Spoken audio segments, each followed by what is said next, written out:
Hi everyone, welcome to our video session for this week. We are going to be speaking to Brittni Schroeder. Is that Schroeder? How do I pronounce that? Schroeder. Yeah, Brittni Schroeder, the founder of the Compassion Club. And before we and she started the Compassion Club in memory of her son Gage. And the Compassion Club aims to unite students in spreading compassion within their schools and throughout the community, and along with promoting and encouraging kindness and love within homes, schools, and communities, the Gage Schroeder Compassion Foundation also offers generous annual scholarships and grants to their participants. So they're working on empowering students to promote change and do acts of kindness within their own communities and their.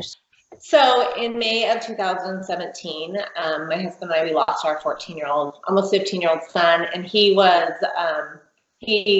a freshman in high school, and he was in the, he was gifted and talented, but he was also like a varsity athlete. So he had just such a diverse group of friends, and he was that kid that was always talking to everybody. And as a young kid, and as a mom, I was constantly apologizing for him. Oh, I'm sorry, he's bugging you. I'm sorry, he's bugging you, because he just talked to everybody.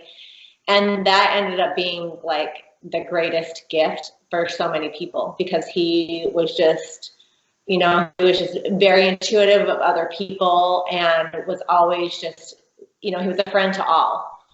And after he passed away, kind of how we came about is, we started getting knocks on our door, and then again, and then again, and then again, and it was these kids, and they kept showing up.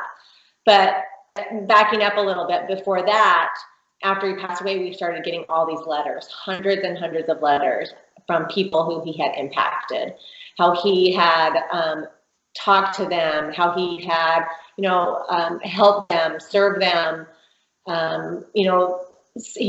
He would see kids that were just by themselves, and he would go over and talk to them, and he just like had a heart of gold. And so after his passing, we had all these kids just showing up at our house, and they wanted peace, they wanted comfort.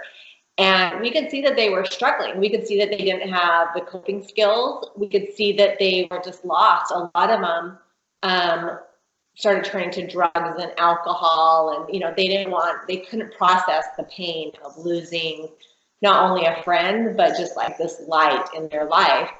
And so my husband and I have always been huge advocates of serving others. It's just been a part of our marriage, a part of our family. We're always, hey, how can we help other people? Let's serve. I remember when Gage was little, he had to have been like 2 or 3.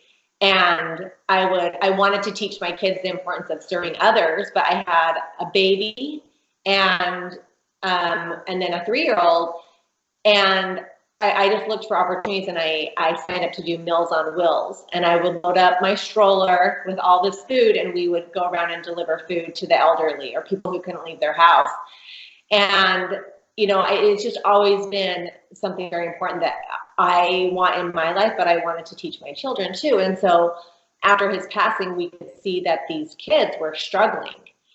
And we were too. We were broken, we were devastated, but we wanted to help them. So we approached the school district and said, well, why don't we start a club, almost like a support group for all of his friends. And so we approached the school district, and they were, very supportive. And we're like, we'll call it the Compassion Club.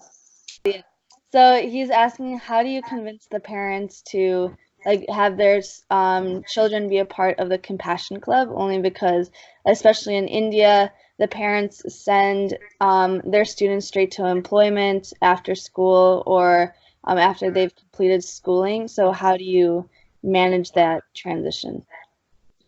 I think that's where we kind of come into a little bit of, that is a struggle, I'll be honest, is that it has to be either important to the administration or the parents. They have to see my kid is struggling, and I think it's like anything, like it has to be a priority to you. It has to be like, hey, my kid is, they aren't happy, they're not doing this, and make it a priority. A lot of the clubs do it, especially in secondary ed when they're like in high school, it's during school. So the one when we first started it at my son's school, it was during lunchtime. So people would bring their lunches and we would do it.